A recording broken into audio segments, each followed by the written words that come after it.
Friends, कैसे हो आप सब। उम्मीद करता हूँ आप और आपकी जो स्टडी है वो बहुत अच्छी चल रही है। आज की वीडियो में हम चैप्टर नंबर 13 क्लास 12 का प्रोबेबिलिटी, उसकी हम मिसलेनियस एक्सरसाइज के क्वेश्चन नंबर 5 को डिस्कस करने वाले हैं। अगर आपके पास, मैं पहले बता दूं, पुरानी एनसीईआरटी है तो ये क्वेश्चन नंबर 8 है। ये मैं इसलिए बता रहा हूँ कि पुरानी और नई एनसीईआरटी में कुछ चेंजेस हुए हैं। 13.4 और 13.5 जो है वो रिमूव्ड है, और लास्ट अगर वीडियो आपने देखी है तो उसमें जो फोर्थ क्वेश्चन है 13.5 है बाइनोमियल डिस्ट्रीब्यूशन वाली, बट बाइनोमियल डिस्ट्रीब्यूशन का क्वेश्चन जो है क्वेश्चन नंबर 4 वो आपको नई एनसीईआरटी में मिल जाएगा। तो ये एक छोटा सा ग्लिच है, तो इस बात का आप ध्यान रखोगे। ये सब बातें मैं आपको साथ साथ में गाइड करता चलूंगा हमेशा की तरह। तो क्वेश्चन को पढ़ते हैं। In a leap year, if a leap year is selected at random. Leap year आप समझते हो, नॉर्मली ईयर्स में कोई भी एक ईयर उठा लो, उसमें 365 डेज होते हैं।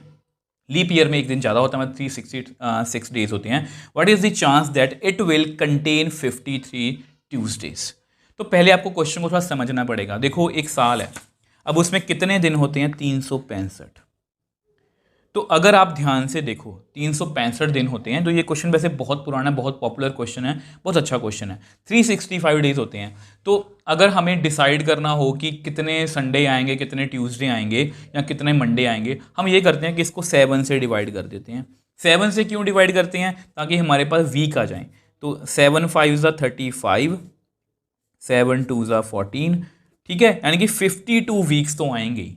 मतलब यहाँ पर हमें इतनी बात तो क्लियर हो जाती है कि यहाँ पर Sunday, Monday, Tuesday, Wednesday, Thursday, Friday, Saturday, सब कुछ 52 तो आएगा ही। मतलब इस तरह से हम काम करने वाले हैं। तो सबसे पहले ये लिखते हैं सिंस, क्योंकि हमेशा क्वेश्चन को समझना होता है क्योंकि प्रोबेबिलिटी का क्वेश्चन ना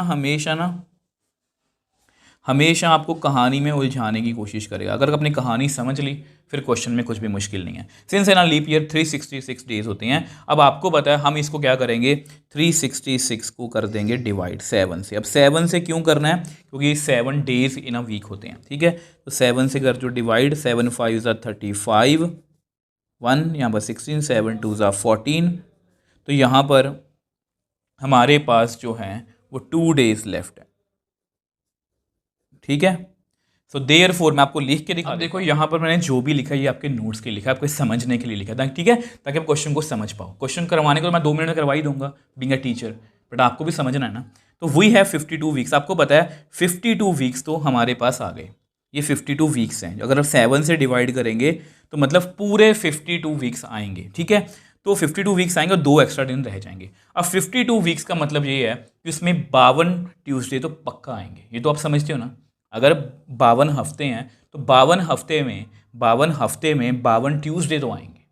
अब हमें प्रोबेबिलिटी फाइंड करनी 53। अब 53 ट्यूसडे की प्रोबेबिलिटी जो डिपेंड करती है वो 2 एक्स्ट्रा दिन पर करती है। ये 2 एक्स्ट्रा दिन कौन से आ रहे हैं? अब ये 2 एक्स्ट्रा दिन कैसे कैसे आ सकते हैं मैं आपको लिख के दिखाता हूँ। अब देखो, आपको पता है जो 2 एक्स्ट्रा दिन है वो क्या हो सकता है? संडे मंडे हो सकता है सर, मंडे ट्यूसडे भी हो सकता है, ट्यूसडे वेडनेसडे भी हो सकता है, वेडनेसडे थर्सडे भी हो सकता है, थर्सडे फ्राइडे भी हो सकता है, फ्राइडे सैटरडे, सैटरडे संडे, कोई भी दिन हो सकता है। मतलब ये कोई भी पेयर एग्जिस्ट कर सकता है। और अब हमारे फेवर में कौन कौन से केस हैं? यहाँ पर हमारे फेवर में एक तो ये, यहाँ पर ट्यूसडे आ रहा है, और एक ये, और कहीं पर भी ट्यूसडे नहीं आ रहा, और किसी भी कम्बिनेशन में।